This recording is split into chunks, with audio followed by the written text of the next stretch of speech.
Mega প্রকল্পে একতরফা বিতর্কিত শর্ত যুক্ত থাকায় নতুন মেগা প্রকল্প নয়, চলমান প্রকল্প দ্রুত বাস্তবায়নেই জোর দিচ্ছে সরকার। আগামী অর্থবছরের এডিপিতে 15টি বৃহৎ প্রকল্পের জন্য বরাদ্দ রাখা হয়েছে 53,622 কোটি টাকা।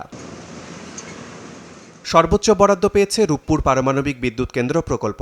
আগামী অর্থবছরে এ প্রকল্পের জন্য রাখা হয়েছে 15,499 কোটি টাকা। চলতি অর্থবছরের তুলনায় যা 5,488 কোটি টাকা বেড়েছে। প্রকল্পটির বাস্তবায়ন অগ্রগতি 68% বেশি এবং 2028 সালের মধ্যে কাজ শেষ করার লক্ষ্য সরকারের।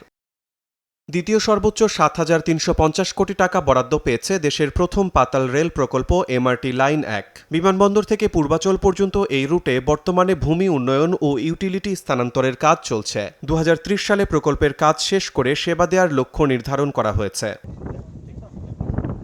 দেশের প্রথম গভীর সমুদ্র বন্দর মাতারবাড়ি প্রকল্প পেয়েছে তৃতীয় সর্বোচ্চ বরাদ্দ। আগামী অর্থবছরে প্রকল্পটির জন্য বরাদ্দ রাখা হয়েছে 4,839 কোটি টাকা। চলতি অর্থবছরের তুলনায় যা 4 গুণের বেশি। বছরের শেষ নাগাদ নির্মাণ কাজ শেষ করার পরিকল্পনা প্রকল্পটির। চতুর্থ সর্বোচ্চ বরাদ্দ দেওয়া হয়েছে এমআরটি লাইন 5 প্রকল্পে। হেমায়তপুর থেকে ভাটারা পর্যন্ত এই রুটের জন্য বরাদ্দ প্রায় 5 গুণ বাড়িয়ে করা হয়েছে 3,910 কোটি টাকা। এদিকে উত্তরা থেকে মতিঝিল হয়ে কমলাপুর পর্যন্ত এমআরটি লাইন 6 প্রকল্পেও বেড়েছে বরাদ্দ।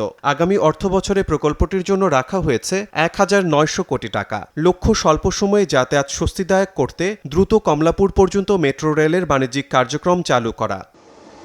শিমুল হোসেন, সময় সংবাদ, ঢাকা।